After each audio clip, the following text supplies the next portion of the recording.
Now, the reason we did that is two reasons. One, I did puzz because we got a brand new pop filter. Poppy so pop. we are in on the pop filters. We're currently eating some tortellinis while we're recording because it's the new year. And Okay. and the second reason we did that, Melody, is because we're doing Harry Potter and the Philosopher's Stone, you fool. If you didn't know that by now, what are you thinking? I'm going to take a bite. And then the other thing is we thought about maybe Jordan last week kind of flippantly was like the series that shall not be named. And now it makes us think we should name all of our series something silly like that. So, do you have any ideas of any of the other ones?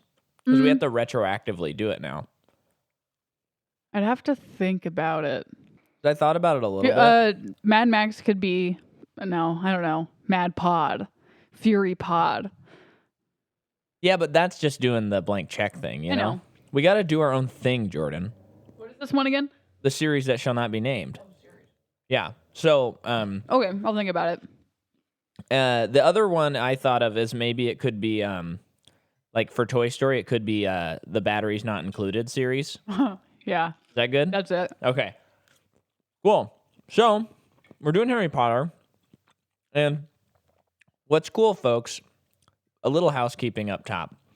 We have been doing this podcast for a little bit now. And what is very nice is due to Patreon, we aren't paying for this podcast now out of our own pocket. We get to do this. It's funded by you guys. So thank you for that. Thank you. Because We like doing it. each month it costs us about $20 to upload everything, which, isn't a lot of money, and we were happy to do it, but it's nice now that we can do this and not have to pay for it. But Yeah. anyway, patreon.com/Micah McCaw. And then finally, folks, we need some more reviews on iTunes. We really do. I know there's over 10 listeners, but there's only 10 reviews. Right. What you think the other series names should be and comment on. Use it as a comment on iTunes. That's a good idea. Yeah. So that's where we're at. And then now we're jumping into Harry Potter. It's a brand new series. I'm very excited. Should we both talk about... Oh, man, Siri keeps thinking that I'm saying her name when I'm saying series. Should we talk about our relationship to the series at all? Sure. Because I'll start first. Start first. Harry Potter is something that I did not watch until I was about 19 or 20 years old. So I have a pretty big disconnect with this series, and I don't want it to stay that way, but I guess it's I have to kind of put myself in a certain mind frame to try and understand why people love it so much, because I kind of missed out, basically. And here's to put it in perspective for those who know Micah. Harry Potter to me is what Star Wars is to Micah. That's a good analogy. But yeah, so this time around, I'm hoping to kind of catch the Harry Potter bug, because frankly, I've seen the whole series one time, and that's it. Was I with you when you watched the last movie? Was I with you like the whole time? I think you were there for all of it, yeah. Did you like the ending? Oh, yeah. The last 3 or 4 movies, I was like, dang, this is crazy. So I've always liked it, but I wouldn't say that I loved the series. I wasn't crazy about it. But I hope that I can bridge that gap and be like, no, I'm a Harry Potter head now. And why did it take you so long to watch them? Well, there's this thing that happens when you go to a Christian school where from on high, and I don't mean God, like principles and stuff like that, there's something called Pokemon, and there's something called Harry Potter, and there's whispers about the school and at churches that it's witchcraft and no one should be involved in it. And Harry Potter has actual witches. Yeah, and so it just became like you're not allowed to watch that. And I think part of it is just because my dad was a pastor, so I think sometimes he would just hear stuff like that, and he'd just be like, okay, whatever, let's just not even have that conversation. Kind of making a diplomatic decision on his part. Mm-hmm. Yeah. And then, but I think if I said, hey, Mom and Dad, how come you didn't let me watch Harry Potter? I think they'd go, what? We didn't let you watch that? I didn't know that. Because I think they just care that little about it now and are It's silly to think that this is a bad series for Well, I've kids always to thought watch. it was kind of funny because I was in the same boat. I couldn't read it for a while because of going to Grace. And I remember my cousins got to read it. My aunt like read it to him every night, I'm pretty sure. Yeah. And I was like, that is so cool. And my dad read The Hobbit to us. Like he read to us too, but I was just like, man, I really want to read this Harry Potter. Never read it until my senior year of high school. And within that time I'd seen the movies. Yeah. But yeah, for a while too, I couldn't watch the movies. And then there probably was just someday I was still a kid and my parents were just like, Yeah. whatever. Whatever. I guess It's a kid's movie. That's not like, it's not going to be witchcraft. And the funny thing I think too is Lord of the Rings has like wizards and magic. Yeah, but it's written by a Christian. I know, so people that's the funny part about it though, because it's like, I wonder if it had anything to do. I don't know if she was outspoken about it at the time, but like J.K. Rowling's an atheist, and I wonder if people were like Christian parents were like, I'm not going to let my kids read that heathen atheist nihilism. And I know atheism is not nihilism, but kind of stuff. And then they're like, okay, let's watch Star Wars. Yeah. Which is... But I have to give a shout out at the top of this ep, even though we're about 10 minutes in probably now. You burped straight into the mic. I know, I didn't mean to. It was an accident.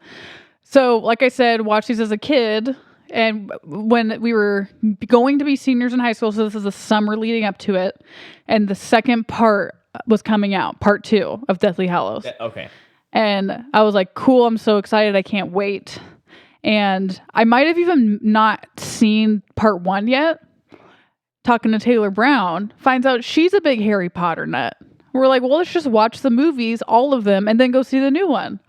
And then because Sydney is my best friend, it was like, Sydney, you're just going to come and do this with us because why wouldn't you? It's Harry Potter and it's awesome. Yeah. And did she say the other day that she had not seen any of them?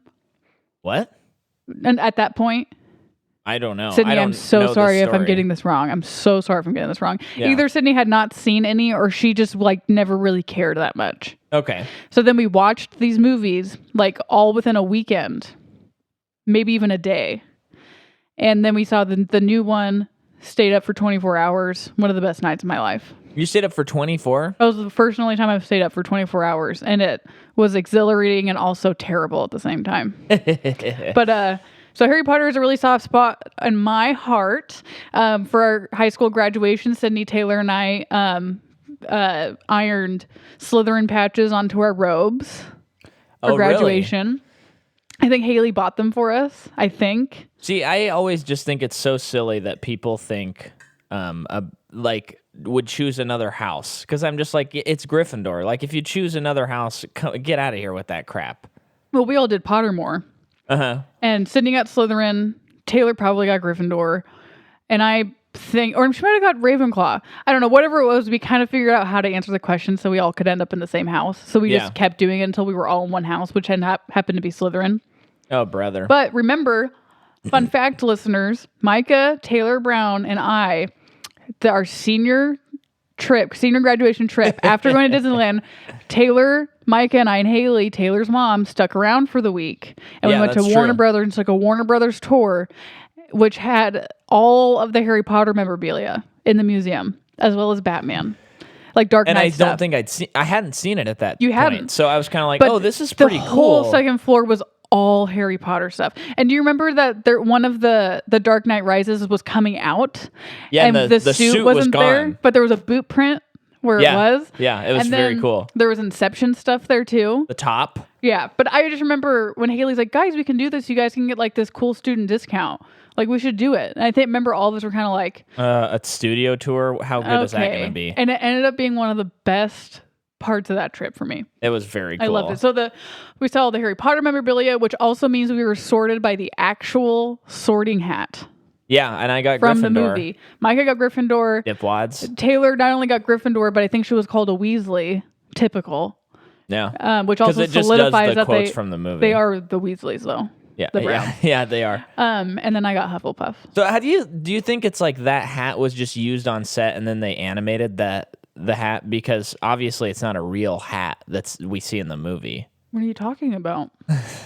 Yeah, I'm sure that's what they did. So they put that's the prop hat, and then they animated over it. That makes sense.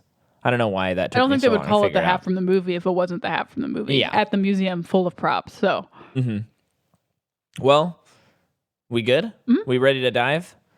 So today we are covering the first movie, Harry Potter and the Philosopher's Stone. And this is directed by Chris Columbus, who has also directed Pixels, Percy Jackson. The movie he directed, the movie he directed before this was Bicentennial Man. He also directed Mrs. Doubtfire and the first two Home Alone movies. yeah. If you look at Mrs. Doubtfire, Home Alone, I haven't seen Mrs. Doubtfire, but especially Home Alone, and I know he was involved in the Goonies. I think he was one of the writers. It just makes sense that you'd choose him for this project. Yeah, it very much feels like those kinds of movies. Totally. He totally brings that to it. Screenplay by Steve Kloves, who did the screenplay for all of the Harry Potter movies. Whoa. Which is wild. Yeah, I didn't know that. And then he also did The Amazing Spider-Man. A very not good movie.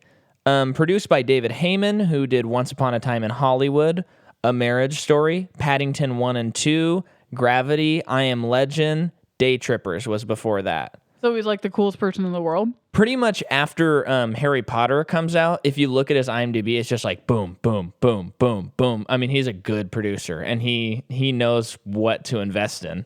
And even the ones that aren't as good are usually like, oh, but it still did well. Yeah, totally. Music, it's by John Williams. Do I say any more? This is one of his really good scores. That whole theme One that of the he most comes up iconic with, out there. it's very, very good.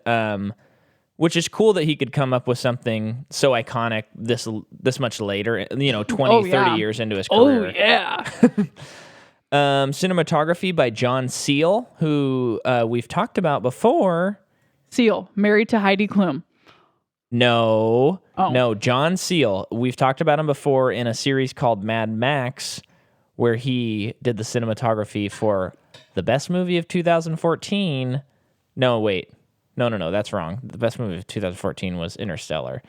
One of the best movies of 2014, Mad Max Fury Road. They came out in the same year. Yeah, maybe I'm getting my years mixed up. I think I am. I think I was Mad Max not came in out in Boston 2015. yet when that movie came out, and I saw it with Veronica. With Mad Max? Yeah. Well, it either came out in 2014 or 15, so... It must have been a summer. I was home on a break. It was or a something. summer. It came out in like July or something. Then production company, it's Warner Brothers production, Heyday Films, and 1492 Pick, which I must... Oh my gosh, 1492 Pick? That's got to be Chris Columbus's production company, right? I didn't even look that up. I don't get it. Chris Columbus is the director of this movie, and he has a production company called 1492 because his name is Chris Columbus, and Christopher Columbus sailed the ocean blue. I see what you're doing, Chris. Pretty funny. Yeah. Wow. I just looked at it and I just saw numbers. I didn't put it together. The movie comes out. Oh, it's distributed by Warner Brothers. You've probably changed the name by now, though, right? Maybe. You have to. The movie comes out November 16th, 2001. And it has a budget of $125 million, and this blew my mind. So I was watching a few interviews, and I saw one in particular where Katie Couric was doing like a whole story on the movie, and I guess I didn't know because I didn't experience it. I didn't realize that these were like anticipated movies. Oh, And yeah. I thought they were anticipated after like 3 or 4 of them had come out. Oh, no. But I Wait, found out listening to the interview and stuff that it was like directors were like fighting for this movie, and it was like a race to like buy the book rights, and everybody was like, do you know how this to book do got this." published? I do know some of that, which I was gonna get into. But Can I say it? You go ahead. So, J.K. Rowling, single mother. She had been working on this story of a boy who's a wizard, now known as Harry Potter. Started working on it in 1997. So single mom, and she had been submitting this manuscript around, and it landed on one guy's desk at what I feel like it's Little Brown, but it might not be that publishing company anymore. I didn't write down the publishing company, so his daughter was in the office and she was like, Daddy, read this one. Because her manuscript was just sitting right there, probably amidst several other manuscripts. And so he was just like, okay. So he read it and the rest is history. And so it's the little girls. Huh? It's the little girl that got it going, basically. Yeah, because it's like, I mean, I don't know too much about her like pre-Harry Potter, but I don't know if she was like published anywhere else. Like maybe she's had some short stories published. It didn't look like it. Yeah, so it's kind of like being someone who aspires to be a published author, you're really not, your chances of getting published if you haven't been published anywhere else, slim to none. So this is like crazy that it happened this way. Yeah. I mean, no one could be luckier than this, than her. Anyway. I wasn't going to say that, so I'm actually glad you said that. But from their international hit. But I just didn't realize that this was like kids like lining up the doors already. And I didn't know that 3 books had come out by now. By the time this movie comes out, 3 of the books were out and people had read them. And this was like a highly, highly anticipated movie. So I'm going to read you. And the first 3 books are not that long. Yes, I'm going to read you the box office report because this blows my mind. Remember, this is 2001. This is not like movies don't necessarily do this because it feels like every year it's like, oh, this movie crossed $1 billion or whatever. So this movie domestically makes $317,575,550, and worldwide the movie makes $974,755,371. That's crazy. Huge success. Yeah.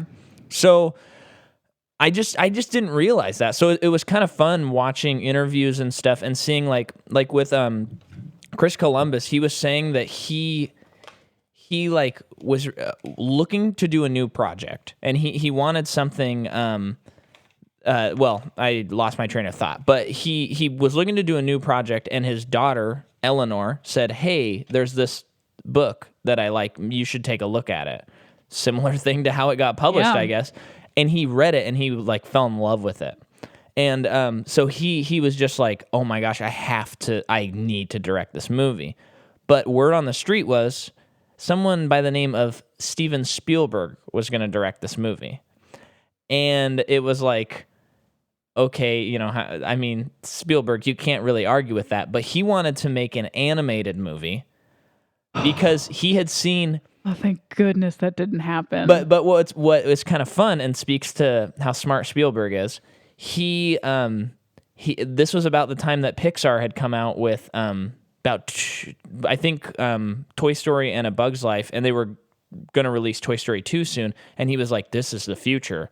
This should be like the next like Pixar-esque movie animated." So that's what he was going to do, but he was going to combine a lot of the stuff in the books and just kind of make a conglomerate like a one movie?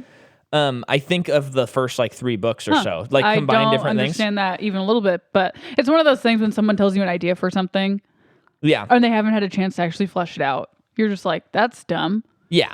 So this is all like stuff we only see little quotes here and there. Totally. Because Spielberg's not like a tell-all kind of guy. No. He's not gonna like bash people or anything like that. So anyway, so then Chris Columbus is like, okay, now that Spielberg dropped out, because he dropped out, he goes, "I want to get in that meeting, but manager, you make sure that I'm the last person there." And meanwhile, he's sitting at home and he's rewriting the whole script because the script was being shopped around directors. And he comes to the meeting and he goes, "Here's why I should direct this movie." He explains it and he puts down, he goes, "I rewrote the script. I want this job really bad." And that's not something you do. You don't go in with a rewritten script. And so they were pretty impressed. And he just wanted to show how much he wanted it. So he did that. And that's pretty wild. Yeah, that's crazy. And what we're going to find as I keep on going through these notes here and stuff, the level of adults and studios wanting to give this book justice kind of blows my mind. I've never read about a series where people have acted this way. JK was pretty involved. Yes. Which is not, it just doesn't happen that often. No. Like with George R. R. Martin being pretty involved with Game of Thrones, I feel like up until a certain point, if you probably asked a fan. Yeah. Also not very usual still. No. Even though those books had already been popular. Yeah. right? Yeah, they Those were books were popular already before. popular. Yeah. Okay, so we have in 1999. Okay, so wait, 1998, Chamber of Secrets comes out, and the publisher thought that the word philosopher was too archaic in the U.S., and that's why they changed it to Sorcerer's Stone. And I'm sure that's why Insulting. they changed it in the U.S. because it's like, well, these kids read Sorcerer's Stone. Why would we keep the title of That makes sense Philosopher's for the Stone? movie. Yeah. Yeah. It's so stupid though because it's a cooler title. So Chamber comes out 1998. Azkaban comes out in 1999. Oh, and I was wrong. The fourth one, The Goblet of Fire, comes out in 2000. Azkaban came out in 1999. Yeah. That So- movie looks good, man. No. These are the books. Oh, okay. I was like, I don't. No, that no, doesn't these, make sense. These to are the me. books. These are the Okay, books. okay. And then Goblet comes out in 2001. Then this movie comes out in I'm sorry, Goblet comes out in 2000. Yeah. I get it. Then this movie comes out in 2001. Which is the same year as Lord of the Rings. Is Lord of the Rings 2002? Look it up. I'm not sure. I think Lord of the Rings might start in 03. But in 1999, 2001. 2001? Yeah, because I remember, weren't we in fourth grade when Return of the King came out? I don't think so. Calculating. I mean, I guess we would have been. That's weird. 2003. Which, Well, actually, we would have been in fourth the grade. Yeah. depending on the time of year, we were Yeah. either in third or fourth grade. I remember seeing that movie in theaters, but maybe I didn't. I did. You did? Okay. Yeah, I had to pee so bad during that movie. And Yeah. I remember I had to pee so bad that I couldn't cry at the end of the movie. And I was mad that I wasn't crying because I was so sad at the end of Return of the King. I had to sit next to my dad. Uh-huh. Had to, because it was so special to me. Mm-hmm. So you don't tell me I didn't see that movie in theaters. No, I said me, I'm talking about me. but I did. Okay. Back on track. 1999, Rowling sells the rights to the first 4 books to Warner Brothers for a reported £1 million, which comes out to $1,982,900 US dollars. So she sells the book for $2 million, basically. And today, a billionaire. Yeah, and then Rowling demands that the cast be British. She's like, Cool. It has to be British. Cool. And there's a couple of Irish and I think Scottish people in the movie, but she Well, was yeah. like, I don't want like American, stuff like Yeah. that. And then I already said the Spielberg thing. And it's everyone on production and writer clubs were so interested in being faithful and fulfilling Rowling's demands. And they were constantly, I think it was part of her deal was she gets to consult on the film, but they were constantly checking with her like the whole production. I wonder if, one, it sounds like they wanted to do it, which is cool. Yeah. But I wonder if part of her selling the books for that cheaply was because she, like, Cheaply? it was in $1 million for 3 books? $2 million. $2 million for 3 books? I feel like people get paid more than that. I don't know. That seems like a lot for Okay, a never first-time mind. unproved author. Like, well, I guess they're proved now, but Sounds like they were approved then. I don't know. Well, then, I mean, that number's huge to me. Okay, I never mean, mind then. because you've even told me like authors get like thousands of dollars deal and stuff like that. I think I'm thinking more of screenwriters. Or I guess that's publishing, but Oh, yeah, that's different than film. yeah. Well, I don't know. Seems huge to me. I'm curious. What I'm trying to say is I wonder if it was in her contract. It is. I was saying that it's Okay, now I'll start listening. it was in her contract that they had to consult with her, but it seemed like all the quotes and stuff from the director, the writer, the production, everyone was like so interested in working with her, and they kept saying things like we want to cast British, we want to make sure that we're not like we want people to have read the books, come to the movie, and be like, that's what I was imagining, not wait what, and then they also talk about I also saw that. I guess you said there's a controversy with Harry Potter's eyes, because what are they in the book? Green. They're green. But Daniel Radcliffe's are blue. Yes, and he was tried to wear contacts, but they like made his eyes super irritated. So J.K. was like, "It's okay." So Also, who cares? Also, who cares? That's what I think too. Like I said when we were talking about it, at least they're not brown. At least they're not brown. At least his eyes are not brown. What would be wrong with brown eyes? I think that blue is the closest thing to green. Oh, okay. Yeah. Because there's a part of me that's like, they made a really big part of it in the book. Like, he has his mother's eyes, and they say it a lot So even in the movies, they say it a lot, and that's just an important character thing. Okay. But I don't think that they have to be green. In my mind, I'm like, don't be brown. They can be blue or green. Okay. Because I feel like those are pretty interchangeable. Yeah. I don't know. Also, I think he's got a little bit of a Frodo look because of the blue. Yeah. So I think that works for his favor. Yeah. What else do you want to fight about? Nothing. Everything's good. All scenes that mention the stone were reshot with the American translation of Sorcerers.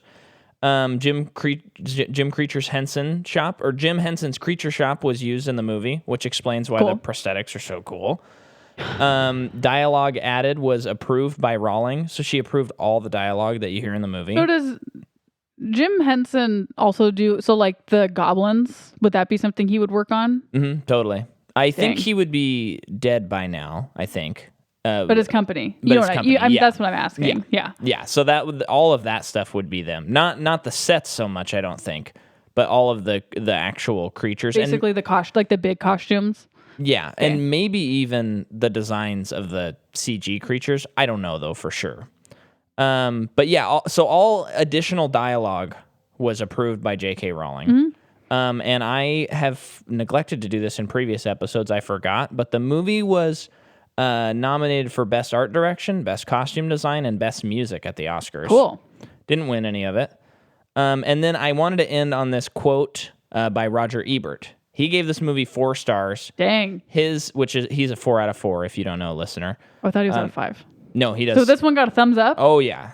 And he has this review, and I was kind of skimming through it, and it's just like, this movie rules. It's like a modern Indiana Jones for kids. It rides the line of like, it's pretty scary, but it's not too scary for kids. And then and I think this put into perspective the special effects, because he didn't say anything weird about the special effects, and even mention like the Quidditch scene's really cool and stuff like that. So I guess that stuff's just dated, but then people just imagine watching that in 2001. I can't do that. I can't imagine it. But yeah. Do it. And then he said this. He said, there is a broad style of British acting developed in Christmas pantomimes which would have been fatal to this material. These actors know that and dial down to just this side of too much. Love it. I'm also curious who did the posters for the movies. I don't think they're like this the whole time, but like, that awesome painting style. Yeah, that's that like old. I think Lord of the Rings has a couple. Star Wars has a couple. Oh yeah, Star Wars. Pirates of the Caribbean probably also has a couple. If I'm thinking, maybe not. Hope not. Maybe it's just more of a montage of pictures. But that was back in the day when they used to actually. I know. I wonder paint who them. did it. Should look that up. Yeah. Not right now though. Okay, you got some actors for me. Yeah. So the boy who lived, Harry Potter, is played by Daniel Radcliffe, who is Harry Potter. Probably his biggest acting credit. Yeah. He is also in Horns, which is a novel by Joe Hill. Pretty good. He is also in Swiss Army Man with Very Paul good Dano. movie. Love that Very movie. good, scored by Andy Hull, Manchester Orchestra. People. But I feel like it was so interesting when these movies ended. I was like, more than anyone else in my life, was so interested to see where Harry, Ron, and Hermione went after these movies. Because I'm just like, are they going to survive? I actually don't know. Yeah. And I think I was most nervous about Daniel Radcliffe. And to see that he kind of right out the gate just started doing indie stuff. Smart move. Oh, I think he might have even right after this done Broadway. Which is probably even smarter. Yeah. I think he famously did that Naked production where he's like full naked. Oh, I don't know about that. I just remember hearing that like the guy who played Harry Potter is doing a Broadway and he's naked. I remember hearing that. Never confirmed it, but did a lot of indie stuff, which I think was really smart. Very smart. Great agent, whoever his agent is. Yeah. I wonder if it's the same person. But yeah, it's great because he has proven to be a genuinely good actor. Yeah. Throughout the other movies that he has accepted. Mm-hmm. Next, we have Rupert Grint, who plays Ron Weasley. Probably, like, he is definitely, like, he's still, like, acts full-time. That's definitely still his job. Yeah. But he has definitely been in significantly less known things. Yeah. Than the other ones.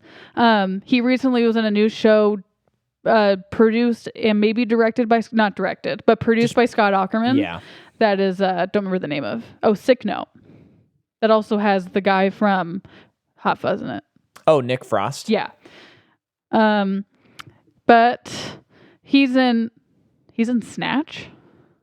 Rupert Grint is in Snatch? Oh, I think they made a show at some point. Oh, why would you make a show out of that? That's weird. But he's also in... I do have to look this up because I actually have not seen him in much past Harry Potter. I did watch this like World War II movie of him and these other guys like stuck in a cabin. Okay. And they're all fighting in World War II, and I don't remember why they're stuck in the cabin. Cabin in the Woods. Totally. Or Hateful Eight.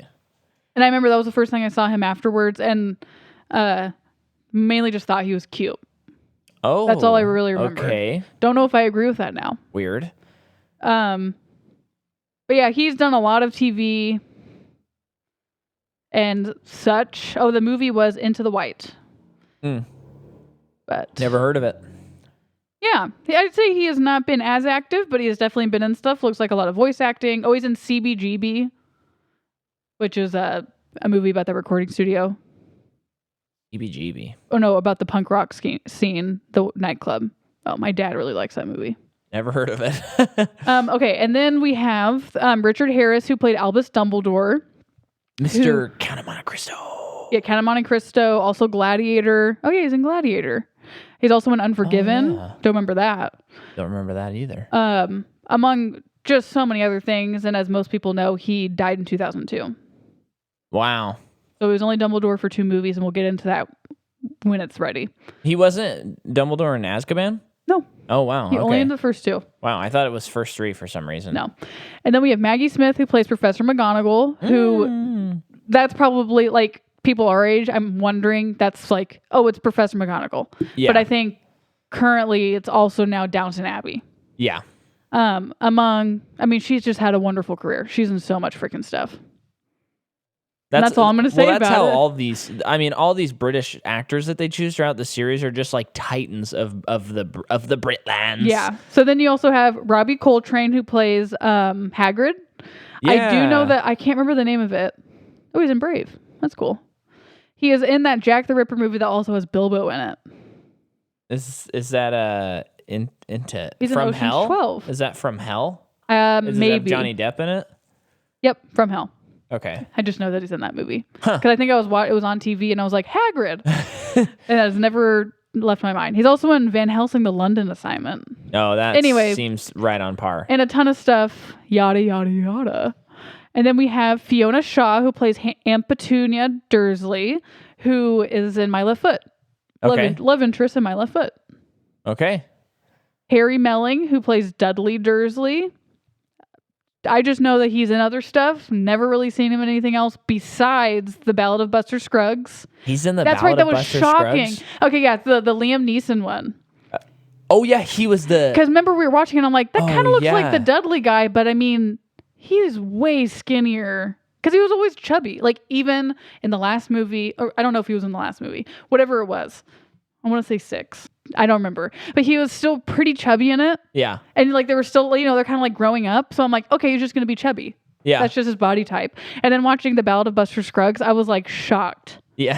that was him. Uh-huh. And then we have Richard Griffiths, who plays Mr. Dursley, who died in 2013. Oh, I'm waiting for you to get to the good one. And he's in also just so many other things, including Pirates of the Caribbean. He's King George. Crazy. George is in that series? I guess so. What the heck? I'm not going to look up that person. Warwick Davis is in this movie. Yes. He plays several characters. He's in Willow. He's in all the Star Wars movies. He's usually got a mask on of some sort or also this guy's creature in it. Design. Vern Troyer, who is in... I think he is he's an Austin Powers mini. Oh, yeah. Is that the... No. I'm thinking of someone else. But, wow. Oh, come on. When are you going to get to him? I should have been not looking at it that way. When are you going to get to him? It's listed funny. I haven't even gotten to... Go to the Rick man. Go to Then we have the Emma Rick Watson, man. who plays Hermione. And yeah, we haven't actually talked about her. I would say one of her... Let's see when this movie came out. Yeah. So the big thing that she did after this was Perks of Being a Wallflower, and like immediately solidified herself as an actress outside of Harry Potter, because the movie did really well. Yeah. And it's kind of like I don't know if other people are saying this, but to me it kind of feels like our John Hughes movie of our generation. Sure. Okay. She's also in The Bling Ring. Bad Beauty and the movie. Beast. She plays Belle. She's also in Little Women, that's currently in theaters upon this recording. Oh, she's in that. Yeah. Wow. Okay. She's also in Noah. She's a little bit of a hit or miss, I think. Yeah. Yeah. But I'd say, I mean, she's good. She's got potential. Yeah. She needs a good director, though. I think so, She too. can't just like rise above material, I don't think. And then we have Matthew Lewis, who plays Neville Longbottom. Oh, are we ever going to get to Alan Rickman? Mostly British stuff. But the funny thing is that he was very dorky. He's the dorky one, and he grew up to be very hot. And I'm saying that objectively. And then we have Tom Felton, who plays Draco. This is a joke. Plays Draco Malfoy, and one of the first things he did, let's see the year, the first thing he did after these movies was Rise of the Planet of the Apes, and I remember seeing him in it. I think he dies quickly. She is playing with me, listeners. Get to Rickman. He's also in The Flash. He's in Die Hard. He's Hans Not Gruber. Tom Felton. Shut it. Not there yet. I have to go through all the kids. No. I'm just kidding. I'm not doing that. John Cleese is also in this movie. Monty Python buddy. Yes, he's a nearly headless Nick. And then come on, we have Alan Rickman. There we go. The man himself. He's in Hitchhiker's Guide to the Galaxy as Marvin the Android. He's also in Die Hard. Die Hard as Hans Gruber. He's in the Kevin Costner version of Robin Hood.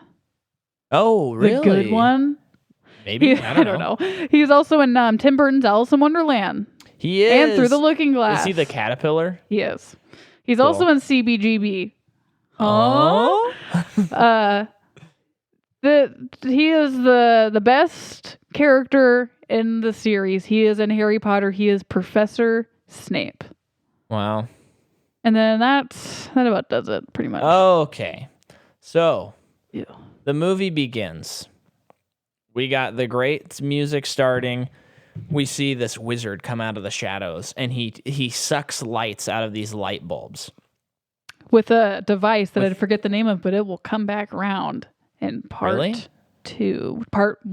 of the Deathly Hallows. Okay, I'm going to throw something at you as a thought. Do you think that a lot of the story writing in this movie is a product of like a world that is about to be in like absolute nerd culture? In that, for example, let's see if I can take it there. Star Wars, huge franchise. Those first 3 movies are pretty much, though, of course they have the lingo and all that stuff, but it's just like a pretty streamlined story that makes sense. And as they make more, the more like they rely on little things or trinkets, or we have to have this for this and things like that. Do you think that this movie is almost like, and I'm not saying it's bad, I think it's a cool thing about it, but it's kind of like, okay, we have the simplicity of like a Lord of the Rings, where it's a character needing to get rid of this ring. That's what the story is. Of course, it's complicated, but there's that. But Harry Potter seems to me, as I'm rewatching them and seeing all the stuff, it's like every detail matters a lot, and things come back around so much. It's almost like fan fiction for a series that was made just as that. I'll put it this way. I don't even think you asked the question, but I'll put it this way. The first 3 books are like pretty small, and small being like there's still probably 200 pages. So average. Yeah. But for a kid's book, that's pretty good. As soon as you get to Goblet of Fire, it's massive. Right. And not massive compared to Deathly Hallows. That's the biggest one.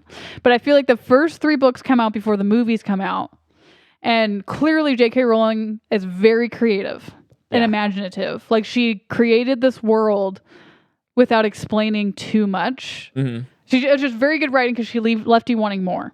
Yeah. So then these movies come out, they're coming very popular. She's working on the 4th book. And I'm wondering if the movies like gave her the inspiration to beef them up. But I also think that she wrote the books maturing with her readers. Yeah. Which I don't know if that's conscious or not. Because I wonder if that's just because her characters were getting older. Yeah. They matured. Her writing matured. But the bigger the books get, like they get so big that the movies can only cover 25% of it.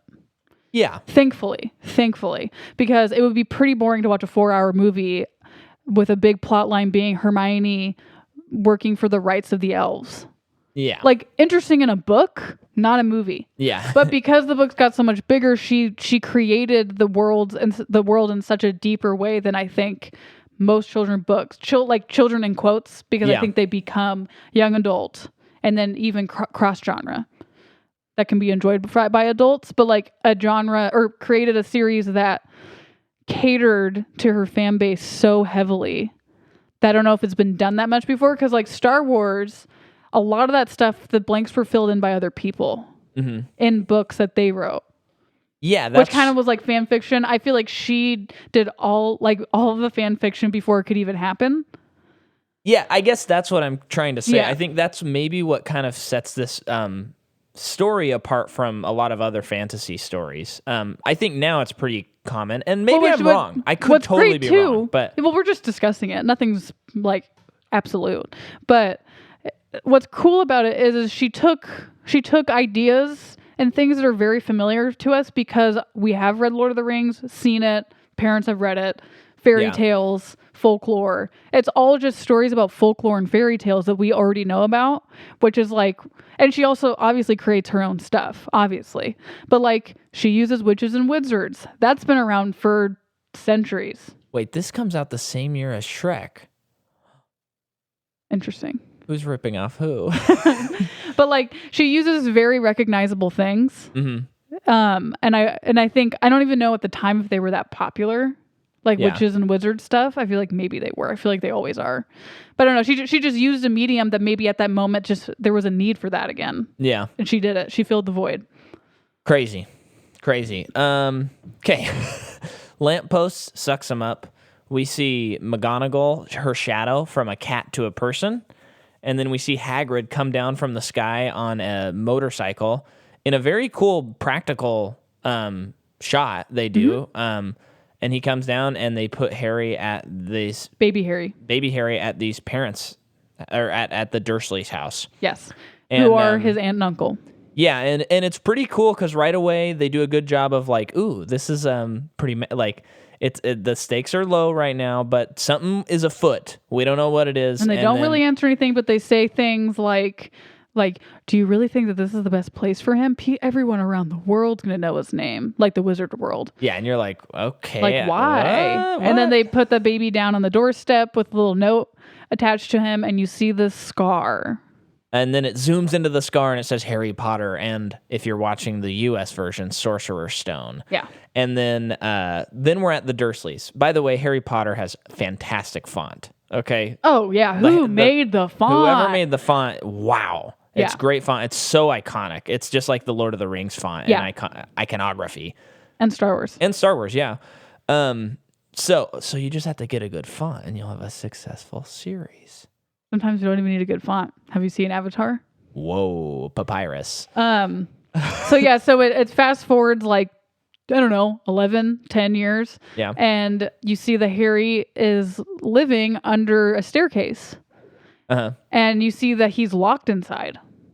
Yeah. Well, no, he's not locked inside at that time. Anyway, he lives under a staircase. We don't have to cover every single detail. And you see, like, he is treated very poorly by his aunt and uncle, and his cousin, who they're around the same age, is very mean to him as well. Very spoiled only child brat. Yeah. And you see that Harry has been given only the essentials, even down to the clothes he's wearing are Dudley's old clothes because they're too big for him.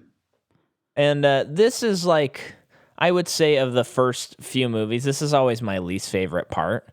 In this first movie, it's pretty good because it's the first time where it's like these oppressive people that are holding him, and then Hogwarts is trying to get a hold of him, and they can't. Well, they can eventually. Well, just think like if, like you said, this makes sense. And this is kind of for me was always the hardest part to start the book because you'd be back at the Dursleys. Yeah, and you're like, oh, here we go again. But as soon as I started reading it, I was in.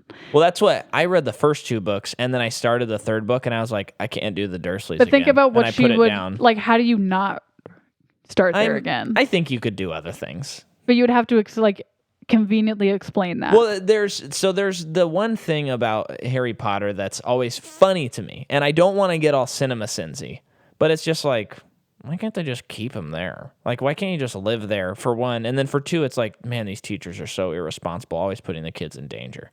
I think that's a funny thing about the series. I don't think that shouldn't, if you don't like it because of that, you don't understand storytelling and you need to rethink some stuff. But that's always something that is always a goofy thing about the series that I think I hope this time I'll get not like it more, like I've said, but I think it's always kind of given me a little bit of a like, well, it's Harry Potter. Like, you got to stretch a few things, which is the same thing with Star Wars. Star Wars is made for kids. Like, all this stuff is like kids, but sometimes it elevates to adults, and when you take this movie into the perspective of kids, it's really good. I can tell I've offended Jordan. No, we're never going to get through this movie. We aren't going to get through this movie, no. So it is Dudley's birthday. Yes. And they go to the zoo. And there's a snake that Dudley's trying to play with. And it won't do anything. It's like, oh, let's go look at something else. And then Harry starts talking to the snake, just a lonely boy, just hanging out with a snake. And he can see that the snake is understanding him and even responding to him. Yeah. And then Dudley comes back and pushes Harry and is like, look, it's moving. And Harry gets mad and makes the glass disappear. So he has done a couple magical things since he's been alive, since that he doesn't really understand. Yeah. And probably just a scared, lonely kid that thinks he's a freak, or is just like, maybe that wasn't me. Yeah. Maybe it was coincidence. Yeah. So he lets the snake out, and the snake says, winks at him. Thank you, and slithers away. Thank you. And then Harry gets locked into under the staircase. Yeah, and let's power through the Dursleys. Hogwarts is trying to get a hold of him, and then they do this cool shot where like the letters are flying into the house because Dursley keeps getting rid of them. All this to say, there's stuff. Hagrid picks him up because they even like move, like they go away. Finds out he's a wizard. What does that even mean? My parents didn't die in a car crash. They blew up. What does that even mean? So then Hagrid takes him and they go to Diagon Alley.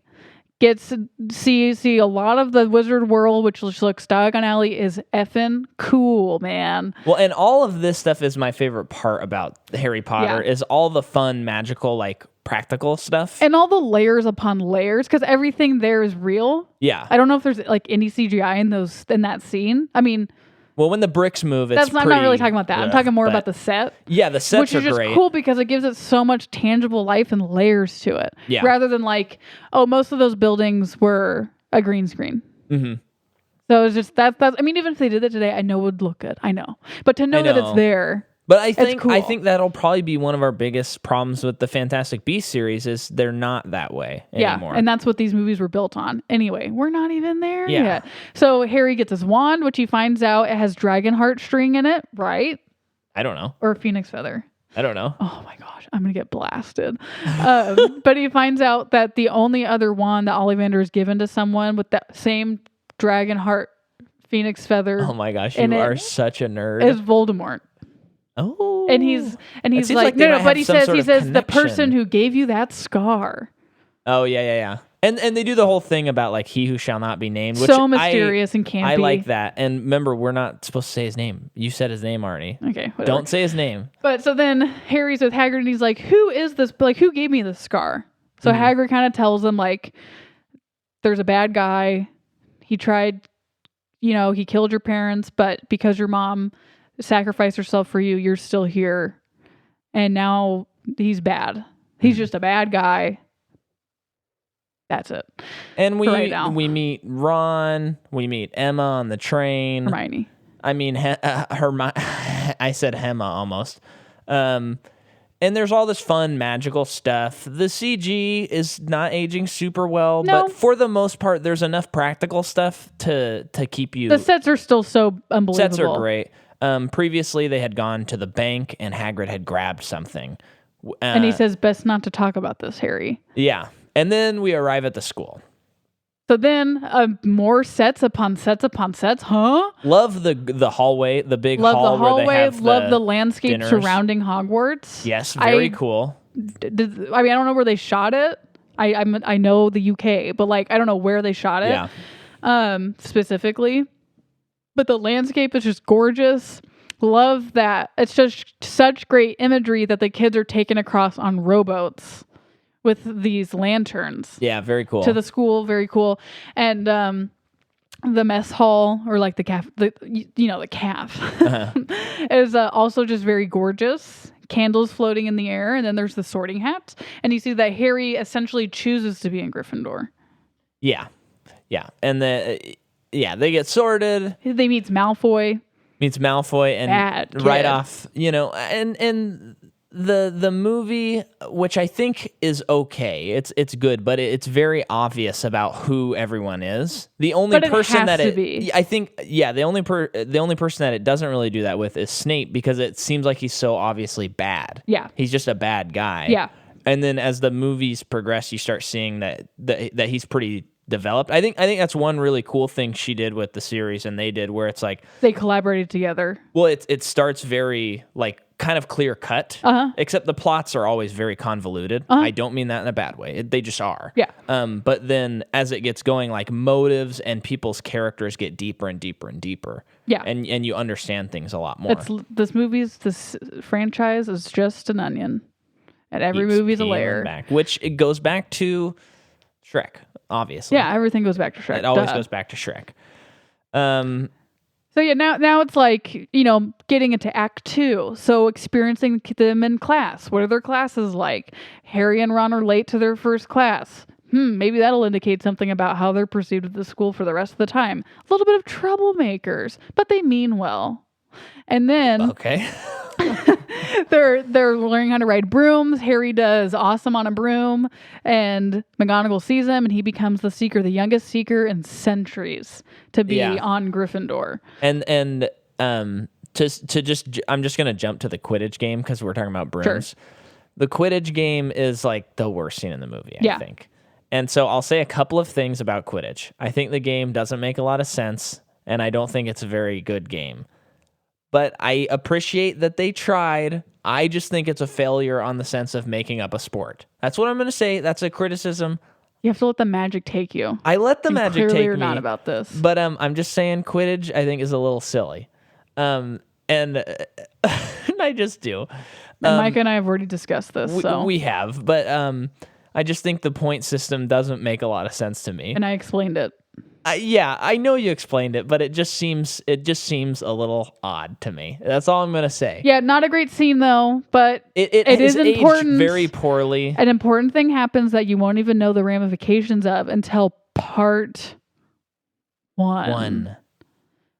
Do you know what I'm talking about? I have no idea. I don't remember the series. It's important, although not now. But Harry catches the snitch with his mouth.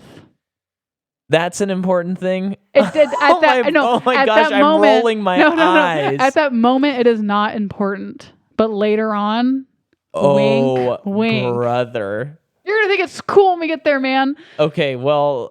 So meanwhile, throughout this movie, you're learning about Hogwarts, and you're learning how this world works. You're also learning that Ron, Hermione, and Harry, as they become friends, are little meddling kids, maybe. That's just because what the bad guys have a sneeze. So they find out that there's a 3-headed dog guarding something, and Harry suspects it is whatever Hagrid took out of Gringotts bank. And then you find out that the cellar that they had visited had been broken into.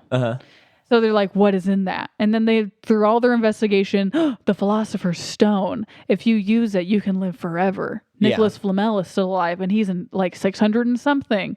So they're like, we got to find this thing. And throughout this whole time, stop.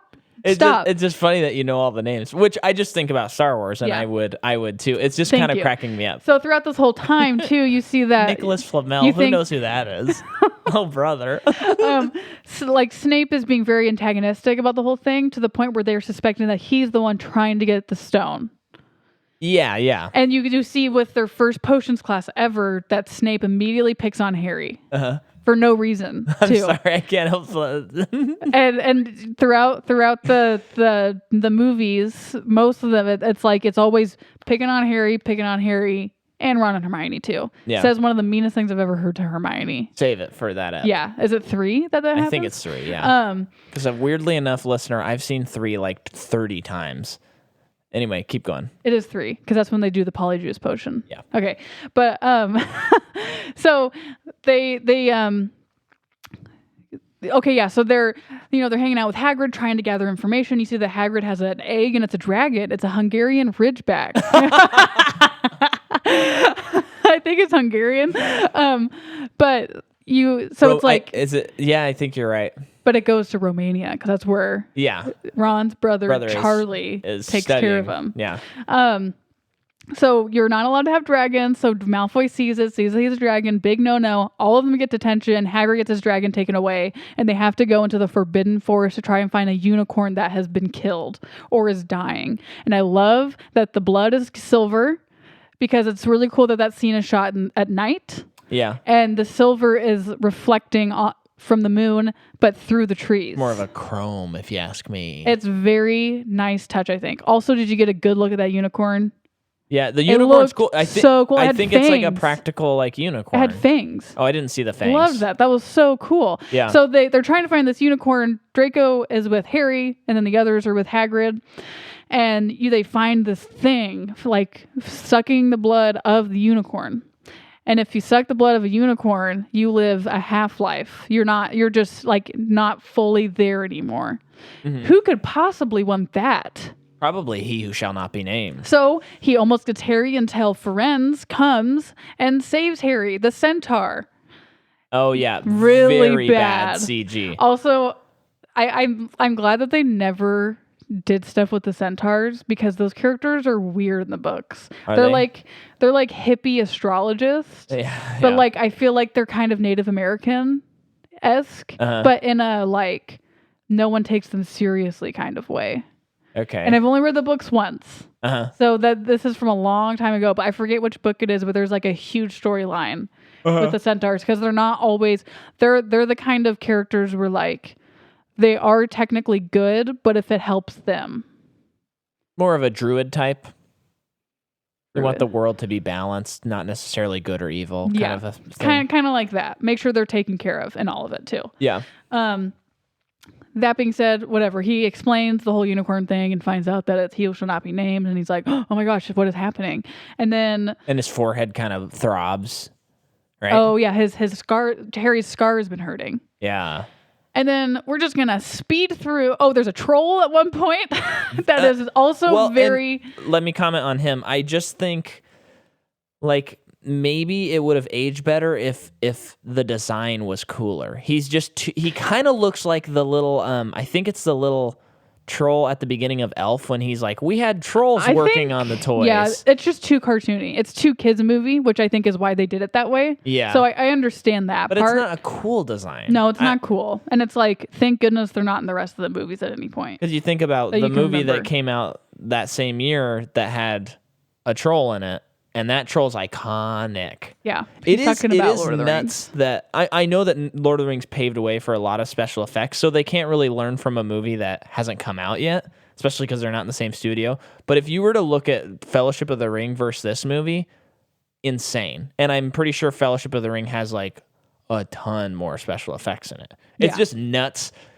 More not against this movie, more you mean special CGI effects? Yeah, okay. But more for Fellowship of the Ring. Like the fact that they pulled that movie off almost 20 years ago is kind of just watch insane. The Corridor Crew episode of it. Yes, on YouTube. VFX artists react. Lord of the Rings. Yeah. It's crazy. And I'm sure they must have done some of those techniques with Hagrid where they like built a smaller set and stuff. I would think so. Hopefully they'll do it before we're done with this podcast. I think what they did with Hagrid, and of course, I don't know this for sure, but I really feel like he just wore like big, huge lifts and maybe even like stilts. Yeah. Of course, when they're in his house, that's all like illusions. Yeah. Like based on where the camera's placed. Because he's right next to Hermione and this chair is like swallowing her up. But compared to him, it doesn't look that big. So the dimensions were way different. Get two different chairs. But like when he's walking around, I feel like Although he doesn't walk very much, but when he does, he's like obviously huge, but he's not like I told Micah, he is half giant. So his mom's a giant, his dad was a human, so he's not that tall, which you will see later on in the Goblet of Fire. His love interest is a woman who is also, he was way taller than him, and I don't even think she's a giant. I forget what she is. She might be a halvesy too, but she is way taller than him. Anyway. So that there's a troll, Harry. This is kind of like Hermione was mad at Ron, and mostly Ron. I mean, come on, guys. Mad at Ron for what he said about her. Crying in the bathroom. That's why the troll's there. That's why. Well, it's not why the troll's there, but he's in the bathroom. She's in the bathroom. Ron and Harry save her. Very noble thing that they did. Reunites their friendship. And then it's like, okay, Act 3. Yeah, and can we just skip to the actual like dungeon? Yeah, they have. Well, let's just say this: they basically have to do some kind of puzzles, figure out some stuff. Yeah. And it would be interesting to find out, which I still have never looked up, why a couple of them are different from the book. I'm assuming just because of visuals. Yeah. Visually, these things looked better. Also, it's funny that when he's flying but with the keys, he's just flailing around, and you can tell that he's just on set, and they're like flail, yeah, and there's nothing actually hitting him. But I've just always appreciated, I think especially in kids' books, I think it's just in a way without kids realizing it, they're learning how storytelling works. Oh, yeah. But like earlier in the movie, Ron and Harry were playing chess, wizard's chess, and then later on it actually like mattered. Yeah.